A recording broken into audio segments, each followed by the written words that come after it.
광주의 산비탈에 자리 잡은 작은 마을에서 수세기 동안 전해 내려온 민속 신앙이 있다. 이 이야기는 지금은 바우제라고 불리는 민속 제사에 얽힌 전설이다. 옛날 옛적 이 지역에는 크고 힘센 거인이 살았다고 한다. 그의 이름은 바우였으며 그는 천둥 같은 목소리로 고산 이 마을들을 보호하는 수호신 역할을 했다. 마을 사람들은 그가 산의 정상에서 주변을 내려다보며 언제나 그들을 위험으로부터 지켜준다고 믿었다. 바우는 때때로 마을을 방문해 주민들의 건강과 풍요로운 수확을 축원했다.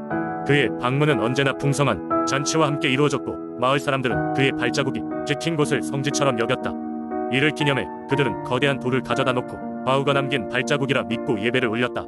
거인이 떠난 뒤에도 사람들은 그 자리에 모여 정성껏 음식을 준비하고 제사를 올리며 마을의 평화를 기원했다. 세월이 흘러 어느 날 마을에 큰 가뭄이 닥쳤다. 사람들은 마을에 논밭이 타들어가는 것을 보며 속수무책이었다. 마을의 원로들은 급히 모여 무엇을 해야 할지 논의했다. 이때 한 젊은이가 오래전 바우가 마을을 위해 어떻게 했는지를 상기시키며 그의 영혼에게 도움을 간청해야 한다고 제안했다. 마을 사람들은 오랜 법도를 따라 바우제 위식을 행하며 정성을 다했다. 그날 밤 거대한 우레 소리와 함께 갑작스러운 소나기가 마을을 휘감았다.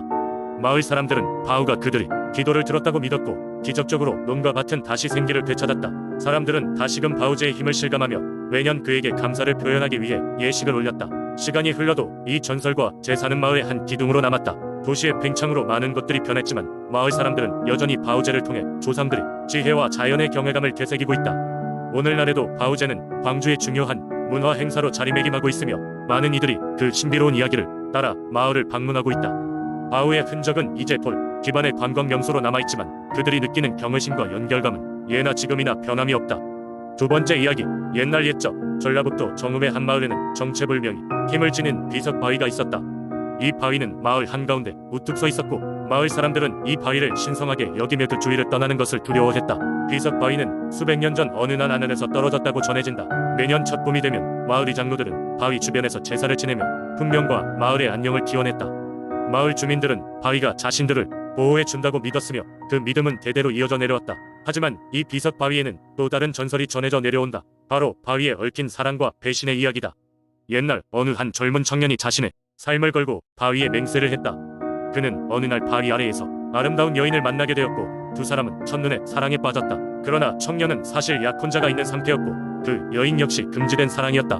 두 사람은 바위 앞에서 서로의 사랑을 맹세했고 한쪽에선 그 사랑이 영원히 이어지길 원했지만 다른 한쪽에선 속임수가 가득했다. 그들은 바위에 둘만의 비밀을 묻어두고 다시는 만나지 않기로 약속했다. 하지만 약속이 깨진 것은 그로부터 몇 개월 후였다. 청년은 약혼자에게 돌아가야 했고 두 여인은 서로의 존재를 알게 되면서 깊은 상처를 안게 되었다. 그날 밤 하늘에 번개가 치고 바위는 시커멓게 그을렸다. 마을 사람들은 이 사건을 두고 바위에 복수라 불렀다. 그리스 신화의 조각처럼 비석 바위는 언제나 그 자리에 남아있으며 마을 사람들은 그것이 청년의 배신에 대한 경고라고 믿게 되었다.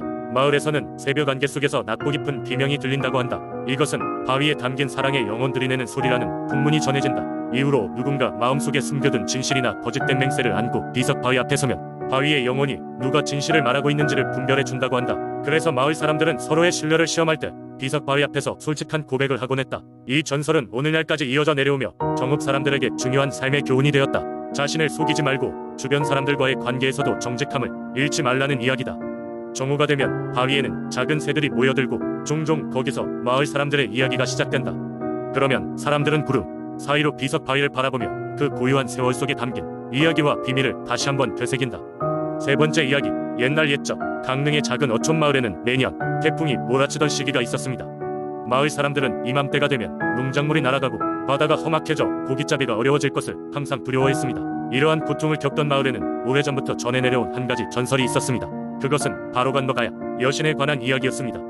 관노가야 여신은 강릉 바닷가 어느 깊은 산속에 위치한 신비로운 동굴에 살았다고 전해집니다.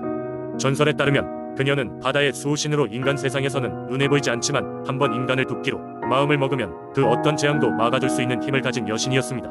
그녀는 특히 태풍의 계절에 인간 세계에 나타나 도움의 손길을 내밀곤 했습니다. 마을 사람들은 매년 태풍을 막기 위해 강가에서 제사를 지내며 관노가야 여신에게 기도했습니다. 그들은 그녀가 모셔진 신단에 정성스레 빚은 술과 맑은 물 그리고 가장 무성하게 키운 작물들을 올렸습니다. 제사 날이 되면 마을의 가장 나이 많은 장로가 대표로 관노가야 여신에게 기원을 올렸습니다.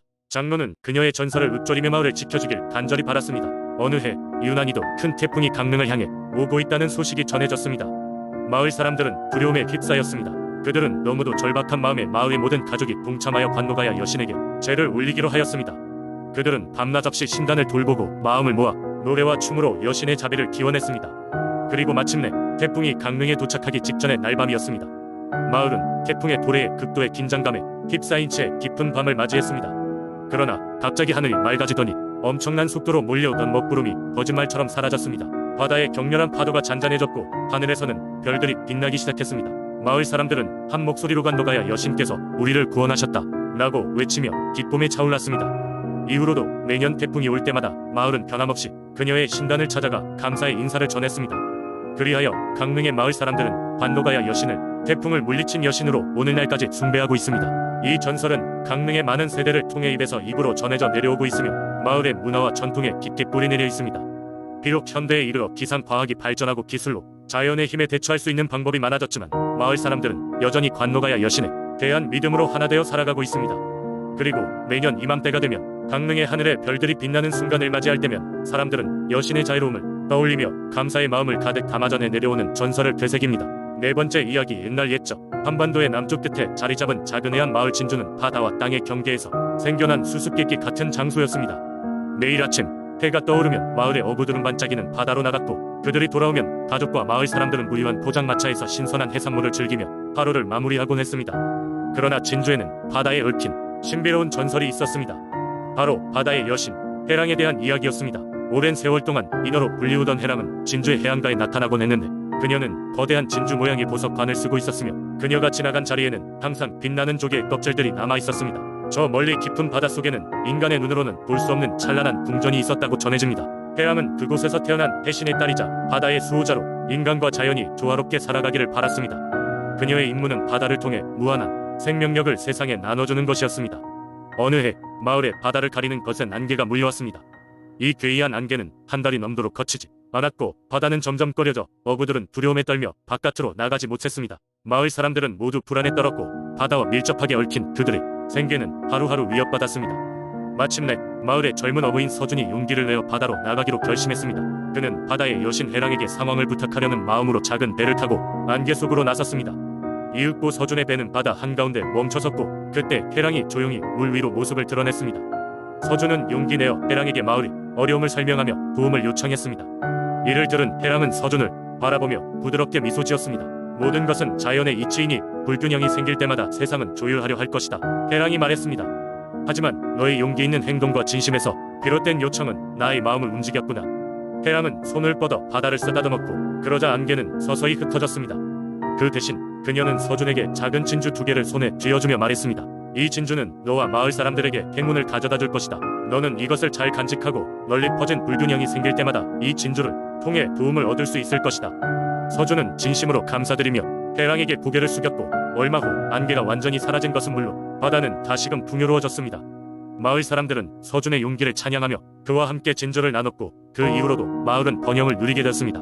그날 이후 바다의 여신과 진주에 대한 이야기는 진주 마을의 전설로 남아 전해지게 되었고 사람들의 축제와 노래, 무용 속에 여전히 살아 숨쉬고 있었습니다.